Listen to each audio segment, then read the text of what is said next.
So a cop in Massachusetts was a part of planning the Charlottesville Nazi rally, allegedly.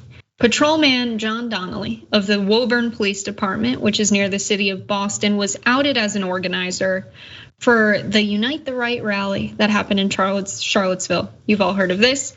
The 33-year-old worked for the department from 2015 until this week, when news surfaced that he was a rally organizer and a participant in several white supremacist groups, not just one. HuffPost reported Donnelly acted as a bodyguard for the white nationalist leader Richard Spencer and was a member of Identity Evropa, a white nationalist group. Here's a photo with Donnelly and Richard Spencer. Mayor Scott Galvin and Chief Robert Rufo here, both the chief and the mayor, together released a statement announcing Donnelly had been put on administrative leave pending an investigation. The mayor said, "I will move to terminate Officer Donnelly if the investigation concludes that the allegations are accurate." And you can see in that photo, that's the guy. There's a background of white supremacists infiltrating law enforcement. We know that this is a bit of a trend in our country. Michael German, a former FBI special agent who has written extensively on the ways that US law enforcement has failed to respond to far-right domestic terror threats, concludes that US law enforcement officials have been tied to racist militant activities in more than a dozen states since 2000.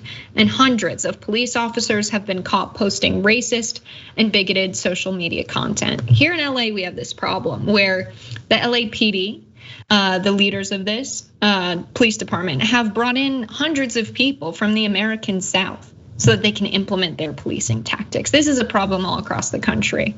Rick, what are your thoughts on this?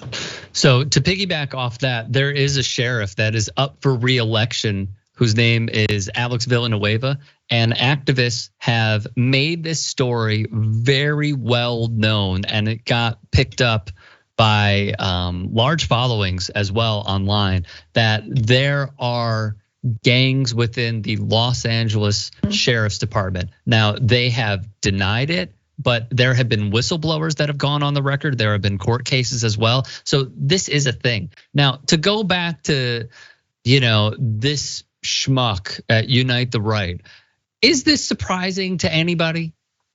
Like, seriously, I'm not trying to be like an ass here, but like, is this surprising to literally anybody, considering what we have learned about law enforcement, who they recruit, and as Jessica said, the infiltration of white supremacists over the years? I remember reading an Intercept article in like 2013 to 2015 era, maybe 2016, the latest, about how this is a structural problem that they are experiencing, but also they want more officers, they want more money, they want to keep doing this, they want to keep policing in the ways that they deem fit, which is obviously wrong. So here's what I will say, right?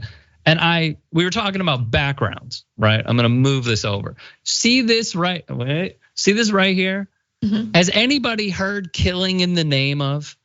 Yeah, of course. If you don't know about Killing in the Name of, first off, where have you been? Secondly, and Google the lyrics. But like, the chorus speaks volumes because they saw it a long time ago. We have seen it. And unfortunately, there are stories that keep getting uncovered from state to state and county to county because it's prevalent. There needs to be some form of oversight here. And correct me if I'm wrong, but also, didn't Republicans vote against white supremacists being able to join the United States military, all of them? So this is a problem from not just precincts, but also the military industrial complex. Yep, in conclusion, those that work forces are the same that burn crosses.